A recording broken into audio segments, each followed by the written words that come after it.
বলিউডের আলোচিত নৃত্যশিল্পী ও অভিনেত্রী নোরা ফাতেহি।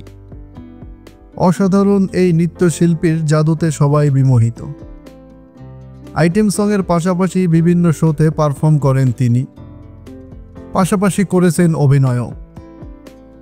আগে অন্য শিল্পীদের গানে পারফর্ম করলেও এখন নিজের গানে মনোযোগী হয়েছেন, করেছেন অ্যালবামও। একটা প্রশ্ন করা হয়েছিল যে অভিনয় জগৎ থেকে বিদায় জানাচ্ছেন নোরা। এই প্রশ্নে নোরা বলেন, আমার ব্যক্তিগত কোনো জীবন নেই। যদি তুমি মনে করো আমি অন্য কারো জন্য আমার জায়গা ছেড়ে দিচ্ছি তাহলে ভুল। আমি এখানে আছি, আমি সবখানেই। আমি সিনেমা করব, পাশাপাশি মিউজিকও করব। বর্তমানে মার্কিন সঙ্গীত শিল্পী জেসন ডেরুলোর সঙ্গে কাজ করছেন 32 বয়সী নোরা। তিনি বলেন, আমার 3টি জগৎ রয়েছে। আমি যেহেতু কানাডায় জন্ম নিয়েছি তাই সেটি আমার প্রথম জগৎ। মরক্কোয় আমি বহুদিন ছিলাম, তাই সেখানে আমার অস্তিত্ব লুকিয়ে আছে।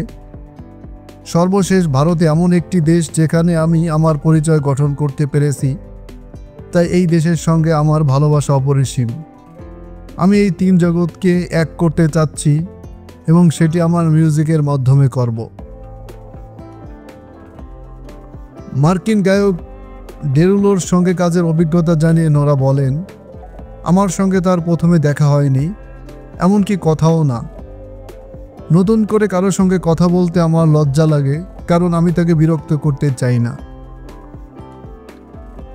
নোরা নিজের একক গানে এমন একজনকে চাচ্ছিলেন যে কিনা গানের সঙ্গে পারফর্মও করতে পারবেন। তখন তার মিউজিক প্রডিউসার ডেরুলোর পরামর্শ দেন। নোরা বলেন, সে যোগ দিলে আমার কাজটি অসাধারণ হবে, আমি তা জানতাম।